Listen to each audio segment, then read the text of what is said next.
Thanks for joining us today. I'm Timon Birkhofer. I'm a filmmaker originally from Switzerland. I moved to LA a couple of months ago, and I feel very honored. I have some very successful people sitting on stage with me.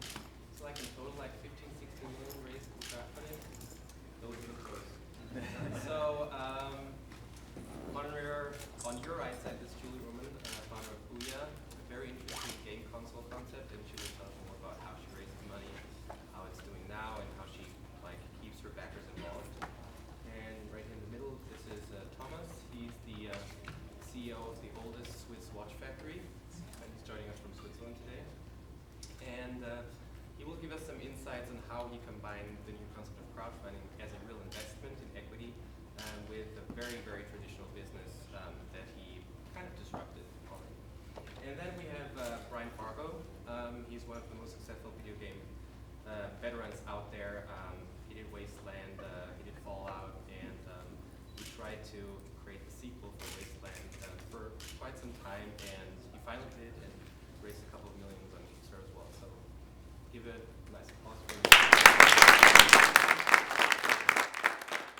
So we'll start with Julie. You quite made it big in all the blogs and all around the internet with a concept for $99. I was a backer myself. I love to play it.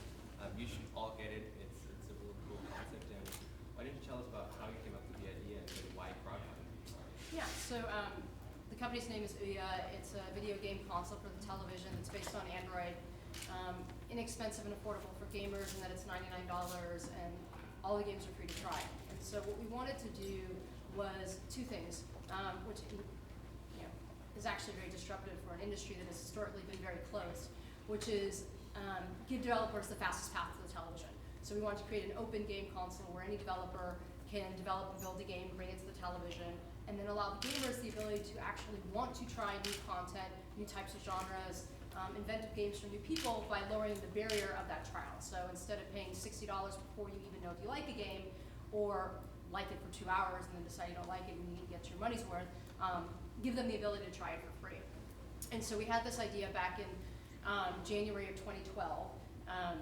Android, I started to see the Android operating system move away from just mobile devices. And I was like, oh, well, it doesn't have to be tied to mobile. What else could it be? And I've been in the video game space for a while and had this idea about building an Android game console for the television.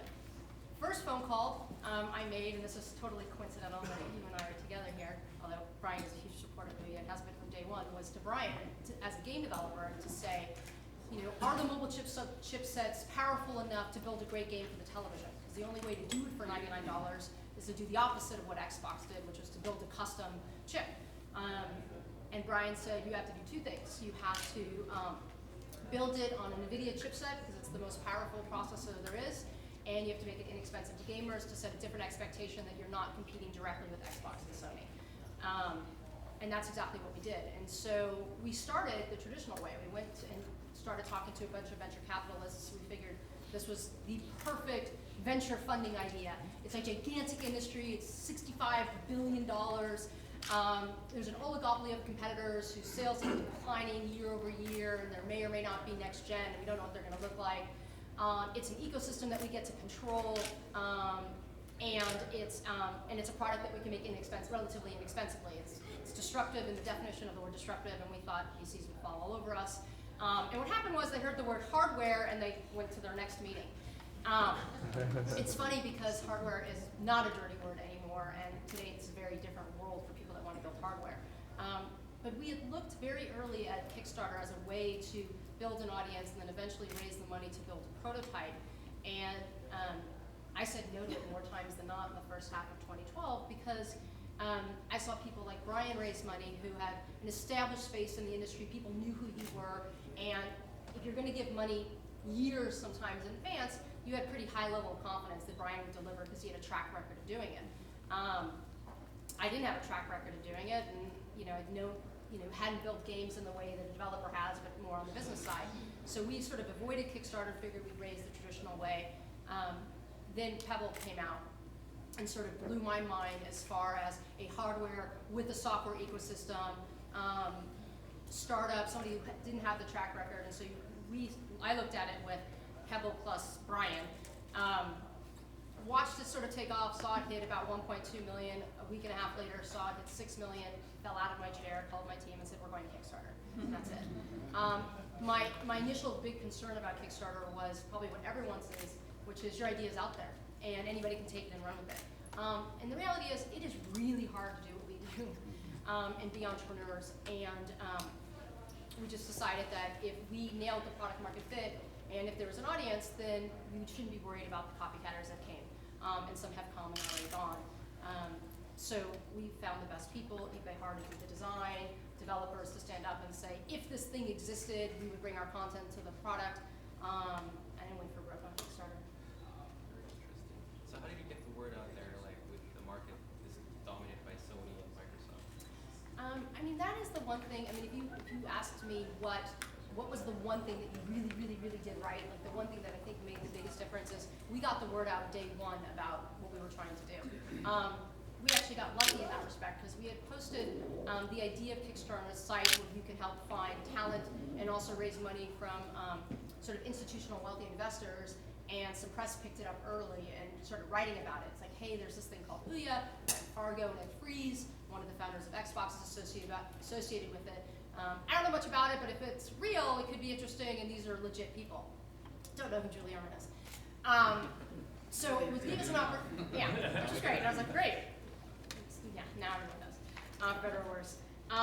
But it gave us an opportunity to start talking to all those people and say, okay, this is what it is, and we're going to do a Kickstarter. This is what Kickstarter is, right? Because it was still very early. I mean, Kickstarter had been around for years, but it still, I don't think, had made more sort of mainstream. And then because it was gaming, because there was nothing new in the gaming space, and we were a year away from the next gen, and because it was something very different, instead of saying it's going to be the most powerful device that's super expensive, that's got all these features and functionality, we're going to compete directly with Xbox and Sony, this is going to be something different that's open to game developers, it really resonated and people wanted to hear more about it, and we were just able and very fortunate to get the word out, not only sort of in the gaming press, but in the technology press, in the design press, because we partner with Eve, and then just sort of in more mainstream press as, you know, Kickstarter is really starting to help companies become. So let's move on to Thomas. Tell us a little about your background and how you came up with crowdfunding for a luxury watch brand. So I'm a Swiss guy, so a lot of Swiss guys working in watches. Or maybe in the chocolate industry. And I have some chocolate here if my speech is not sweet. I have it backstage. We were actually waiting for him because he was in the bathroom. It's kind of funny, like the Swiss guy who's into watches, he's the one late. Irony. No, it's so. Too much. You had your show. Well, I'm allowed to say this because I'm Swiss too. So my background is really the watches. I worked for more than 30 years in the watches, but it's really funny. I started to work for Fossil in '87 when they made in US 8 million turnover, and I was building up the European business, including the headquarters in Basel, where I live. So I saw the whole growth of this amazing company.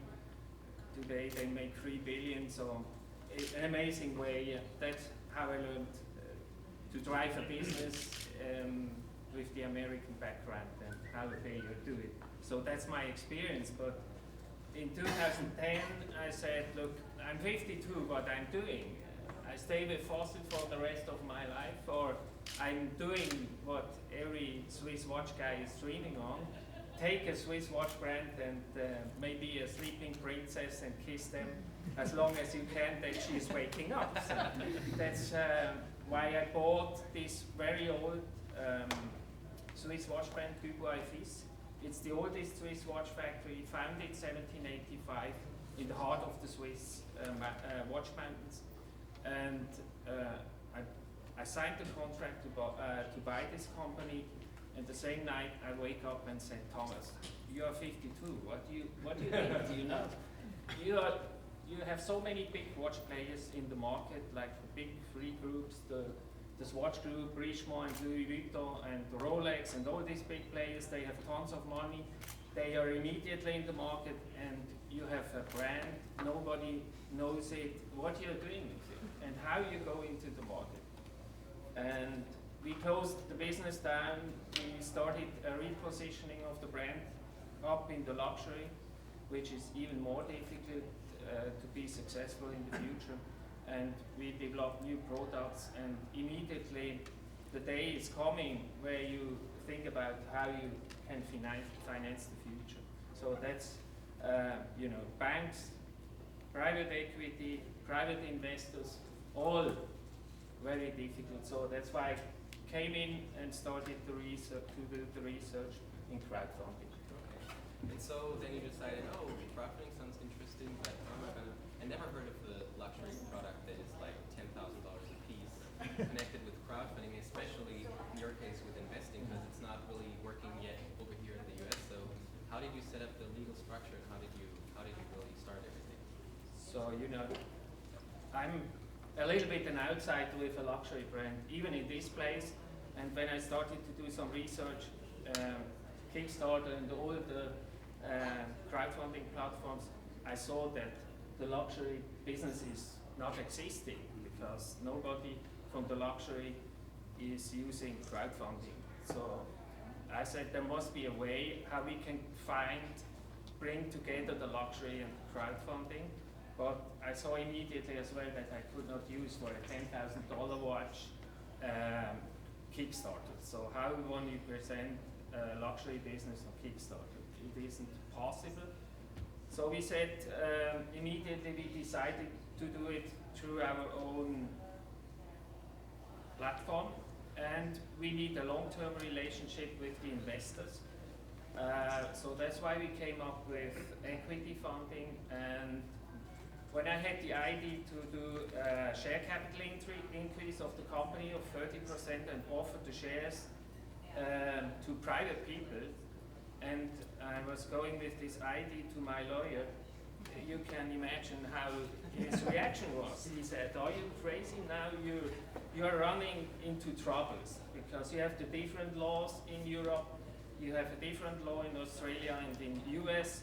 US these days is anyway difficult with Switzerland. We have a little bit troubles together with taxes and banks and financials." So they had a lot of work to do. They made a lot of money with all the research and everything. That's where we spent tons of money to get this done. But finally, we could find a way that we can offer the shares on our webpage. We had to think about, the target was to raise 1.5 million, and the minimum investment was 500 Swiss francs. So it could be that we finally have 3,000 investors if everybody is investing 500 Swiss francs. So how can you manage it? And these are the things we had really to think about and to keep it in a way that it's going. Okay. And so when you reached 1.5 million, how many shareholders do you have now? So we started in August 12th, and we finished in February 13. So within 5 months, we found 600 shareholders who invested in the oldest Swiss watch factory. These shareholders are coming from more than 20 different countries. We had people from Hong Kong, Singapore, to Middle East, to Europe and South America, and they invested 1.5 million. How can you push the people to invest in a company which is going through a relaunch, and you need a time of 7 to 10 years until you can pay dividends or they get a return of investment. What we did, and this was a really important step, that we offered them a voucher that they can buy a watch from us with a 50% discount. So you invest 500 Swiss francs and you get 4,500 Swiss francs discount. So when you buy the shares, so you have an immediately return of investment, and I think this is an important step. Was an important step for us. The investment was low, and the return of investment was high, and that's how we reached the target. And we were really not expecting what's coming after that. You know, first we are looking only for money, but what's coming later with the shareholders is even more impressive. So how did you find your shareholders? How did you promote this? Like, sounds like you did it international. Yeah. How did you get that you're raising funds out? So you cannot just put your subscription form on your page and wait until somebody is jumping on your page, because nobody knows your page. So what we did, and this was very important, you need to have a strategy how you turn the traffic to your page. We did not spend any dollar in advertising. That's not what we want. We used a PR strategy to push people to come to our page. And the famous thing in our story is we are the oldest Swiss watch factory, more than 220 years old, and we are doing something very innovative what never did before. So we have started to work with the press and gave them every 2 weeks a story about Dubois, about our watches which are coming, the development, where we are. The PR strategy was important to push people to come to our page. So that's how it worked finally. Very good. Well, let's move on to Brian. So you have a background in gaming for 30 years. Why crowdfunding? Can you just go to like 10 guys and say, hey, I want to make a new game? They're like, here's all the money. Well, I was the kid in his pajamas copying the floppy disks by hand. I mean, I was that guy putting them in the lunch bag. So I've been doing this for a long time. And I started a company called Interplay way back in the day. And we had a lot of big titles. We did Battle Chess and Fallout and Baldur's Gate and Descent and a lot of titles that people sort of grew up playing. And I started off as a small developer, and we became one of the top 5 PC publishers through the 90s. But the business, I mean, development costs when I first got in were about $30,000 make a game. Mid-90s, they went to $300,000. Into the 90s, $3 million, and now it's $50 million. So it became very different in terms of my ability to compete with the Warner Brothers or Disneys of the world. So, you know, my role in it changed. Along that way, I did a game, a post-apocalyptic game, Wasteland, back in the late 80s, and I wanted to make a sequel to it. And I didn't have the rights. Electronic Arts did at the time, that was just the deal. So I tried to get the rights back from them, and after many years, I sort of gave up, and that's where Fallout was born, which was our next post-apocalyptic game. I then left my company in 2002, and I managed to get the rights back to Wasteland. And so I thought, well, this will be a slam dunk, because Fallout was this billion-dollar franchise, and I had produced that, and I had produced Wasteland. I had the teams from both, or at least writers from both. And so I went out and I pitched it for 10 years and got nowhere with any publisher. And I used to be on the other side of the table, so I thought, God, nobody ever came to me with pitches this good. And so it was, I mean, it was the typical, you're pitching and they're text messaging in the middle of the pitch. It was painful. And so I was trying to find my footing through those years. Ironically, when I first got in the business, it was primarily being done by 1- and 2-man teams. They could literally make a game, just 2 of them. They could sell 100,000 units and make a lot of money. But if you want to have a real company and a medical plan, and there was no way to do that. And it took a long time to build that up to where I could do it. I find myself back in that same position, especially in 2004, 2005. Small companies are doing flash games. There was no iOS, digital distribution. It's only now, kind of recently, that I'm sort of having to do the same thing. But anyway, I tried to get it made for many, many years, and I would travel around the world, and they'd always ask, hey, what about a Wasteland or this or that? And so I knew there was a desire for it. And so, in fact, I did a keynote in China just in late 2011, kind of the death of the single-player narrative role-playing game and how they all wanted it. and everything was moving towards microtransactions, free to play, which is a different kind of experience. And I just said, there's no interest in this category that I can get financed. And so, and then it was in 2012, and well, what a difference 2 years makes, huh? That a guy named Tim Schafer went on to Kickstarter, and he raised a couple $1 million for a video game at the time. And he did his launch. The next day, I sent an email to everybody, we're stopping everything we're doing. This is our Hail Mary pass to finally get this game made, which I have been trying actively for 20 years. And so the first thing we did, and kind of a longer part of it, we actually crowdsourced the crowdfunding. You know, I've really changed the DNA of my company in terms of incorporating people into every aspect of it. So I brought them into the conversation early on. What are the tiers that you guys find interesting? What are the rewards that you guys like? And some of it's counterintuitive. Some of the things that we thought were great, they said, don't you dare do that. And so there was a great kind of feedback going back and forth. And so we launched the campaign. We asked for about $1 million. And we did, I remember we did about 400,000 the first day. And of course, I'm thinking it's going to fall off after that. I just know it. You know, I've had such a difficulty getting there. And I had a guy call up that first day and said, hey, Brian, if you fall short, I'll give you the rest of the money. And we were $500,000 short at the time. And that's when, practically tears to my eyes that this thing was really going to happen. And so, yeah, so we funded in the first 43 hours. And then we ended up raising $3 million in total from 60,000 people, average giving us $50 a piece.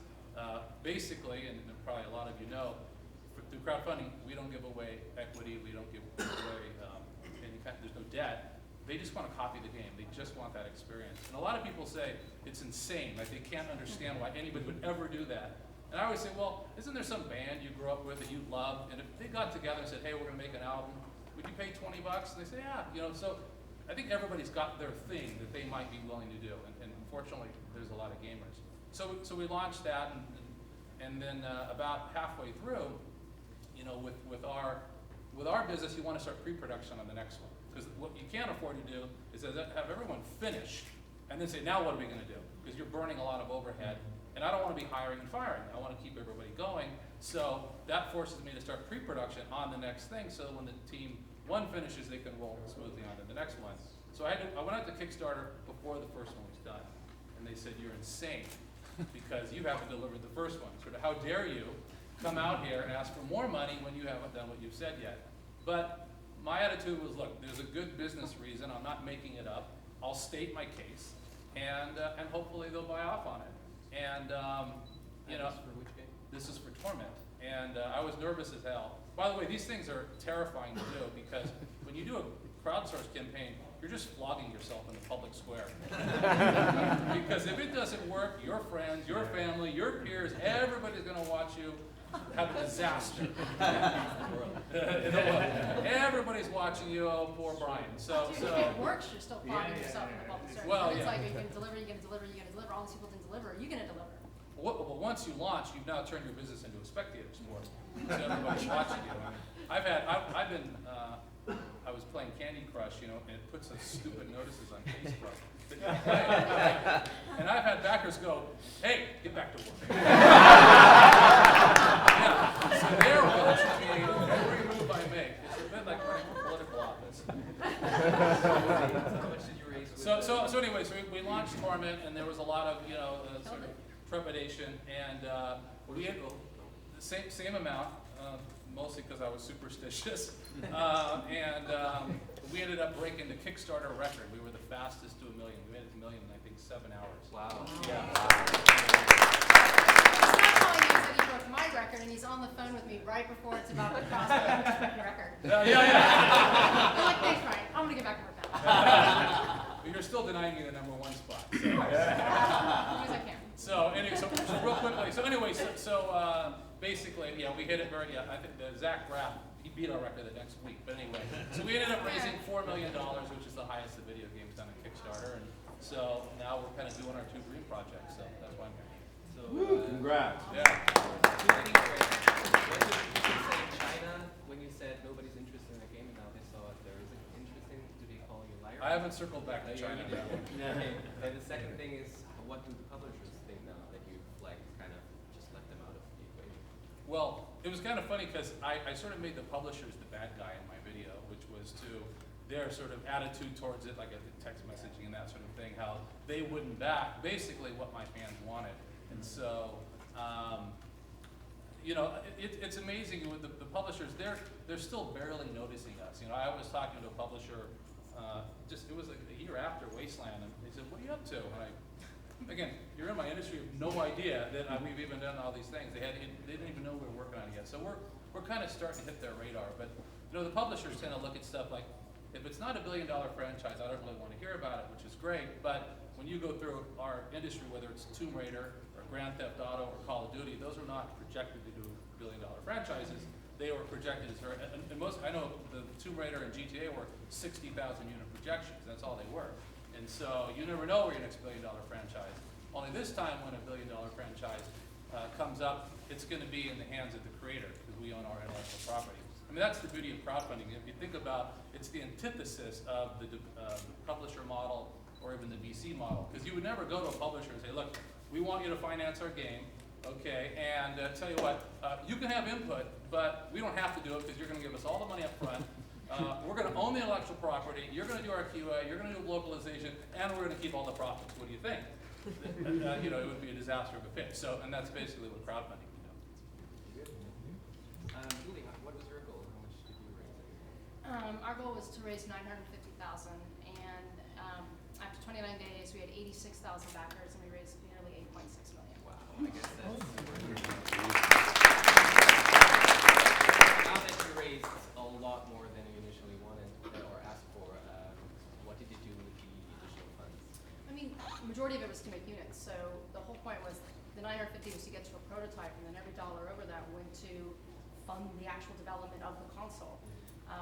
So really, it was just to deliver on the promises that we made to our backers. There just were a lot more of them than we anticipated. So how do you involve that many people? I mean, how many people are just responding to questions and emails and like? Yeah, it's really interesting. I think you have, I don't know, I kind of liken it to like if you're a celebrity or an athlete, like you have this obligation to your fans, right? And some people take it really seriously and some people don't. And with Ouya, it was such a different strategy of taking a product to market because we effectively took the famous sort of Field of Dreams saying and flipped it on its head. And we said, if you come, we will build it, right? If you want an open game console that gives openness and a pathway to developers to television, if you want this, we will build this. And we will include you in the process of building it because this is ground zero, right? We've got ideas on the industrial design, and we have ideas of what the specifications of the box are going to be, and we have ideas of the tools we want to build. But you know, it wasn't a 29-day campaign where it was, hey, if we get the money, we'll start building it. It was like, we're going to do this, and we're going to bet on the come and hope that we're going to receive the money. But you know, the 29 days for us was them just having a glimpse into how we were building the business. And what was fascinating about Kickstarter, which we didn't know about when we started, but became very evident, is when someone gives you $99 or $10,000 at that time, you know, 9 months before we said we'd deliver it, there's just this huge obligation. I mean, forget about 1 or 2 VCs, right? Imagine 63,000 people. You want to make sure that you deliver for them. And so it wasn't just about delivering the product, but it was including them in this process because they said they wanted this. So what do you want? And we constantly, we had 2 people responding. Myself at night, every night, 100 emails every night. It was unbelievable. It was awful. But it got me to see like what they wanted because we asked them like, what type of content do you want? And you know, we posted the specifications, and then we heard that, well, I live in Europe and my Wi-Fi is terrible. We really want you to have an Ethernet port. And so we investigated it throughout the Kickstarter process and decided that we could keep the price the same and add it. So we added an Ethernet port.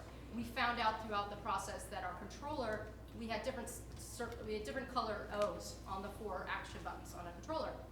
And I got a ton of emails that said, literally, don't know if you know this, but 8% of men are colorblind. P.S. I'm not one of them. But you might want to think about, which actually tells you so much about the gaming community, right? But 8% of men are colorblind, so they wouldn't be able to tell which action button a developer was referencing. It was just based on colors. And so we said, obviously that's not going to work, and we opened it up to the community, and we said, what do you want these buttons called? Something standard or not? There was a Reddit poll, and OUYA1. And so that's what we call our action buttons. And we've included them in the process all along. We constantly do surveys, we're talking to our developers, talking to our communities, we actually treat our hardware product like a software product. We are constantly iterating on it, and the one thing that our community knows is that Ouya is not perfect today, and it may never get to perfect because we're constantly making it better. And every time we do a release, we've done 6 since launch, on the software side, there's always something that they wanted. So whether it's USB storage support, or better tools for curation, or a greater ability to sort of manage your downloads, like we find out what's most important to them, we try to make it into every single release. What did the VCs say afterwards when they saw it's becoming successful? You know, I think the ones that really got it, their biggest challenge was traction, because it's really hard to build a game community. How do you get gamers without great content? How do you get content if you have nobody that's going to want to buy it? So you have this sort of chicken and egg challenge. And what Kickstarter did for us is it gave us traction right away. It proved that people wanted the product. Throughout the campaign, as more gamers signed on, we were able to sign more content, and we signed more content. You know, we received more backers, and so they saw that there was an audience for this. And as challenging as difficult as it appeared on paper, there was a real need for it. Not only was that people want it, but you know, the idea that someone gives you their money 9 months in advance of something is just fascinating and unbelievable. And as I mentioned, you know, that money was really to fund the Kickstarter promises. We ended up going on and raising a traditional venture Series A round after the Kickstarter from people who, you know, believed in us before, but just wanted more proof points. And when they saw it, they were on board, and they've been amazing. So Thomas, with the watches, I mean, it's one thing getting $99 from someone, but you ask for a lot more per investment or per watch than afterwards. How many of those investors actually use the 50% discount? And when did you ask for, oh, now you have to buy it and you'll get it in 5 months, or did you offer it when it was actually already finished? No, when we started the crowdfunding, we showed any picture on our webpage. So we asked them and said, look, we are the oldest watch factory. Do you want to be part of a relaunch and an amazing story? Come and join us. And then we started with the press and with the magazines, the story that we showed them a few details from the first watch and then pictures. And so we built up the story, and when we closed the crowdfunding end of February, we were ready with all the products, the prototypes, and we just wait until we get the share capital increase done and we could use the money for the production. So we made a plan how we can use the shareholders as ambassadors, and they take the watches to wear it and run around and make promotion for us. And that's how you need to think about it. If you have shareholders, it's a little bit different because they own a part of your company, and they always come back and say, listen guys, I want that you push the value of the company up and run and go. So that was what we expected, what's coming up to us. But it was amazing how active the shareholders are in a positive way. A lot of people is worried about what's going on when you have 600 shareholders and how do you treat them. We opened our own web shop only for the shareholders, and they could order watches from July 1st, 6 o'clock.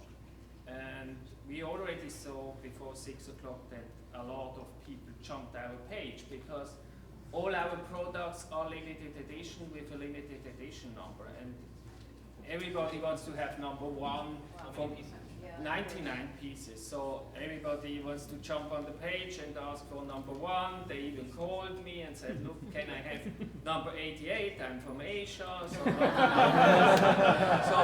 lot of these things. But we said, sorry, we open at 6 and everybody can order the watches. Within 4 hours, we sold over 100 watches, which is a turnover of more than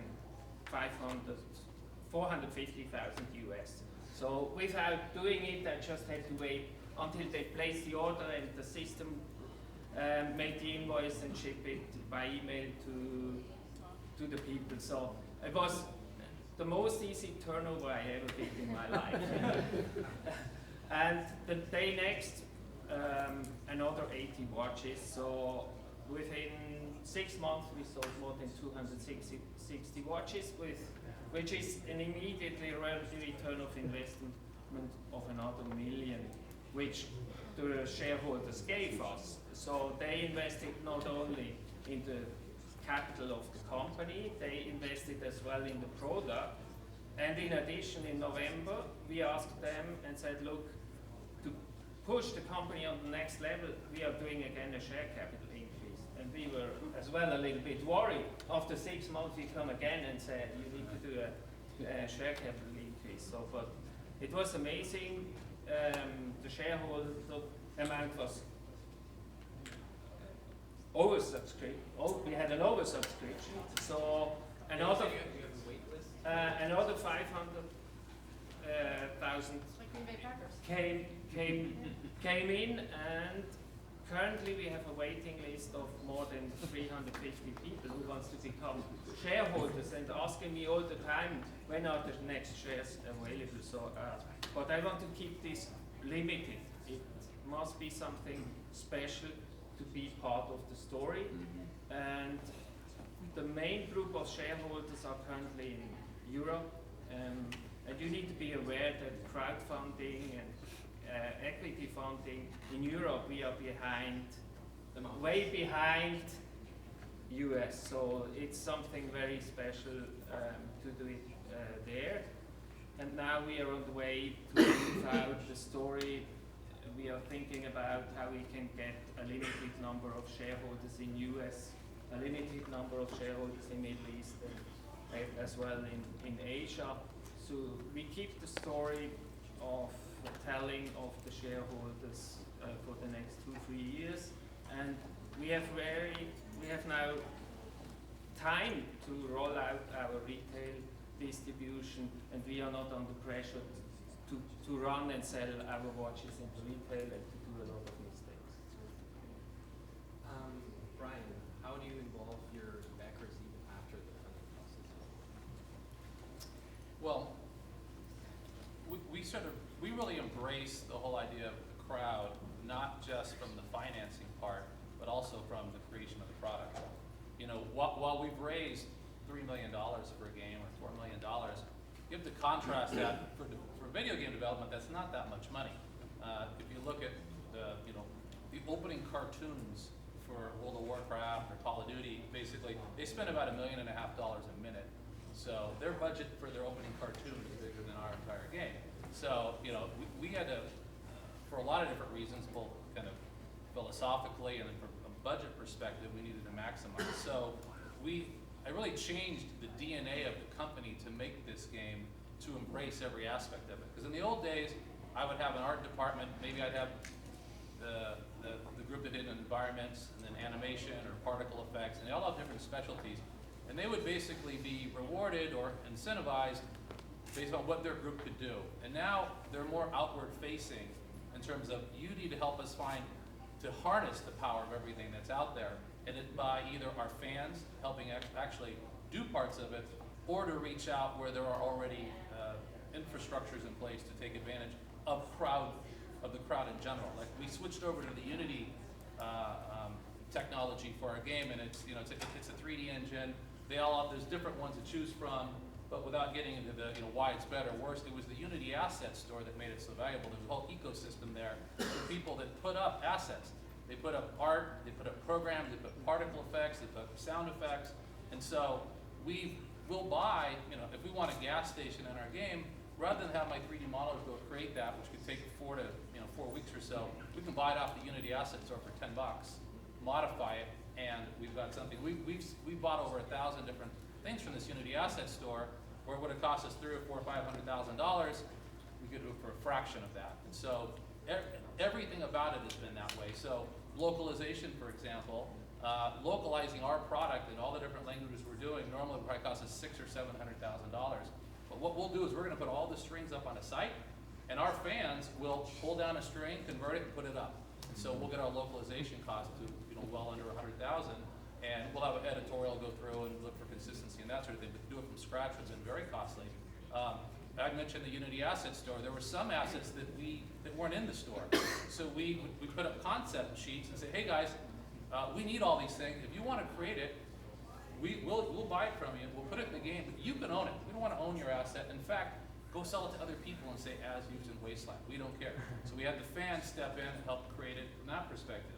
Or we use another site for crowdfunding Dubois talent. We use something called Voice Bunny, which is it's a crowd-funded site for doing audio, where we'll describe the part we need, and you can put up a YouTube video or examples, sample script. You'll put it up, and sometimes we'll get auditions back within 15 minutes. And you'll start, and you can have anywhere from 3 to 50 people coming back. We'll go through, choose the one we want, put up the whole script, they'll record it. If we miss a line, no going in the studio, we just put it back up, push the button, and back it comes. It's fantastic. So every step of the way, same with QA. We put our beta version out to the public recently. We have about 20,000 people that are all playing our product right now. They've generated 9,000 issues. There's a lot of redundancy. They're not professional testers, that sort of thing. But we boil it down to the 3,000, and then that goes right into Jira, which goes out to all my programmers.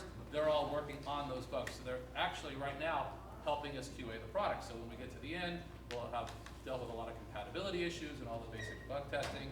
And then even post-product, we'll put out what's called mod tools, which is we'll then create a tool that could make the game we just made and say, hey, here you go. You want to make a game like Wasteland?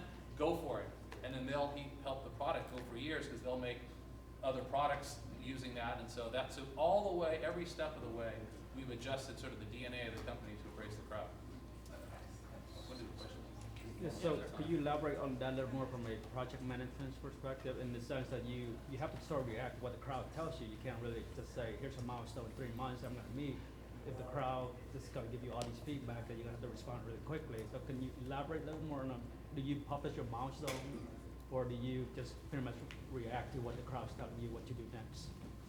Well, you don't want to be overly reactive. There's an editorial component, right? Which is, there's always going to be somebody who wants romantic vampires, and we're not going to put that in there. But I think one part of it is that it used to be that you would sort of get things to 95% and you put it out there and say, hey, here's what our game is going to look like, and then everybody could weigh in, and that was it.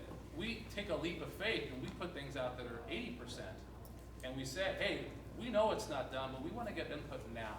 And that ran the risk of the press jumping on and saying, this doesn't look good, but the press has gotten what we're doing, thankfully. And we will get feedback, and so they'll go through it, and oftentimes, like we put out our UI, which we knew wasn't right, but we threw it out there. We had users going in, redoing the art completely, and actually in one case, they made a better UI than my guys had done. And we said, and we contacted him and we bought his work. Because attitudinally, we can never compete with, as smart as my guys are, my 30 guys, they cannot compete with 1,000 or 10,000 looking at something. So so we get things out early, and we respond when we can. It depends on the nature of it. If it's the product, sometimes it takes us a month or 45 days to address things, but we need to editorialize what makes sense to do also.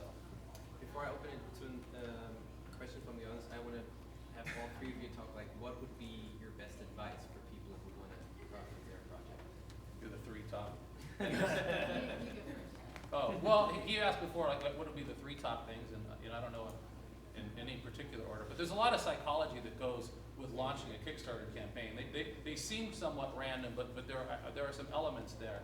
One is I think the video is very important in that when you look at, like, I've backed a lot of Kickstarter projects, as have a lot of people, and in reality, a lot of those products that I backed, I probably wouldn't have bought if I just saw them sitting on a retail shelf. A great number of them, but because the video was compelling, I liked the person, I was fulfilling their dream, whatever the different dynamics were, there's your opportunity to personalize a product. And so some people, they put up products and it's just audio and it's very dull. You got to spend some time on that. Again, not high production values, but make them like you. Number 2 is that when you launch on Kickstarter, some people think that's like step 1. Like they got their video, they got the presentation, and they turned it on, and fingers crossed. It's really like step 50. You have to do a lot of prep work, a lot of awareness work, a lot of communication, a lot. I mean, I would say we spend a good 6 months before we launch a campaign. So don't think that throwing it up there is when your work begins. It's really got to be well into it at that point. And then what else was I going to say? You also mentioned that, like, indie developers come to you and say, oh, I have a cool game, I want to raise $3 million. Well, for our case, I would say that it's the same advice. People say they have kids, hey, they want to get in your business, and I'd say just make something and complete it. You know, whatever it is. That's the advice I give to anyone in the game. Even if it's a little game, just finish it, as opposed to going to Kickstarter and having that be the first game you've ever done and you're hoping to finish. Because again, you're flogging yourself in the public. That is not the place you want to fail, because it could affect your career later on. I mean, everything Brian said is right. I mean, I guess for me, in order of priority, one is you have to bring your audience to Kickstarter.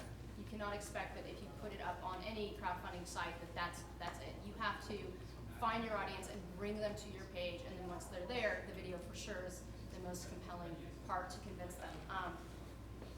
The other thing that people don't understand, I didn't understand it in hindsight, which is the campaign is never, ever over. Ever. Because, you know, whether they're owners or backers, the emotional attachment they have to your product is the same. And the emotional attachment you have to those backers is the same, which is you're going to do everything in your power to please them. And you know you may disappoint them, so you're going to figure out how to make it better the next time, and then how you're going to surprise and delight them. And so as soon as it's over, it doesn't stop. I mean, we had monthly blog posts to our community about what we were doing. We were still engaging them. We were still responding to emails. You've started a relationship that will never end in a very positive way, but it's important because as much as you're spending the prep work to get ready, and then you're all in it for the time of the campaign, it doesn't end when it's over. In fact, that's really when it just begins, because now you have these people that believe in you, that you have to deliver for. And so, you know, I would say stamina is by far the most important thing you have to launch a Kickstarter or an Indiegogo project or any crowdfunding project. What about you, Tim? What would you suggest doing? I think that's a good question, because the luxury business is not existing currently in the whole crowdfunding. And the question is, how can luxury be combined with the crowdfunding? And I made a really good experience with if you want to build up a long-term business, and it's definitely better to go with an equity funding, because you have a community behind which support you in a long-term relationship. Even if I go today and ask for another share capital increase, they will participate. If I need more money, I can ask more people to join it. And communication is definitely, I think, with the press on the other, on one side, and with the shareholders, is the most important thing. What I see when you want to run in a successful entity. So the communication is ongoing and never stopping. When we had a report in the Swiss national TV, I get in, I think 36 hours, 1,400 emails, and I had to answer all of them by myself. So I was working from early morning to the night and answering and learn how people acting and how they react. And we are in a really strong relationship with our shareholders. That's how we make them to storyteller for our brand and for our company. And communication is definitely something which is very, very important, the most important, what I think, for the success for our project. Yeah. Do I understand that you didn't use any platform, you really just did a direct, Yeah. you did a direct marketing campaign out there, some PR and advertising, and then drove them to your website, I would assume, in No some form. No advertising. So You did PR, So but how did that's, you gain, I'm that's saying, so how did you initiate any engagement, and I assume both of you had a database to start? No. None? You did? The press. I mean, like, Press. friends and your Press. family, but. so before we started, we had a long discussion how can we be successful with the press, because they get tons of news every day, and what they miss is really nice, interesting stories. So we discussed a scene which we developed like a thriller, where you start from zero and you go to the top. So every 2 weeks we give them another piece of bread, and the bread must be really nice and looking nice and smelling well, and you need to eat it, you know? If you get a nice piece of bread and you are not hungry and it looks not nice, you throw it away. What was the cost? Okay, so you developed a campaign. Yeah, we And there was developed. a cost involved. All of you Yeah, spent yeah, X yeah. amount of dollars. What was the size of the team and the budget to put this together before you launched? So until end of last year, I was the only employee of the company. So I hired first people, a product guy in April 1st last year. So everything what I did, I subcontracted, and I tried to work. I want to keep the costs as low as possible, but I want to work with the best guys in Switzerland. So I choose my designer, who is the best one. I cannot hire him. He never will join me. So, but I want to work with him. I asked him, could you help for this amazing project? I want to run to a guy who is a specialist in PR, CI, everything subcontracted. Keep the costs low and use the best people to help you. So that was my way to go. You funded it. Yeah. You had to hire a lawyer to put your documents together? Yeah. So, Okay, so you I for sure, before I could do this, I invested a lot of money. So, you know, for me, with 50 years, I said again, all in. So, you need to take some risk, otherwise.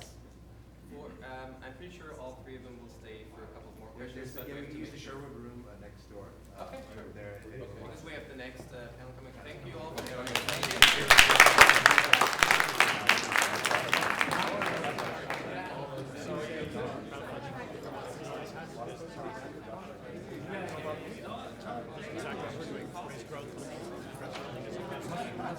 It doesn't exist yet.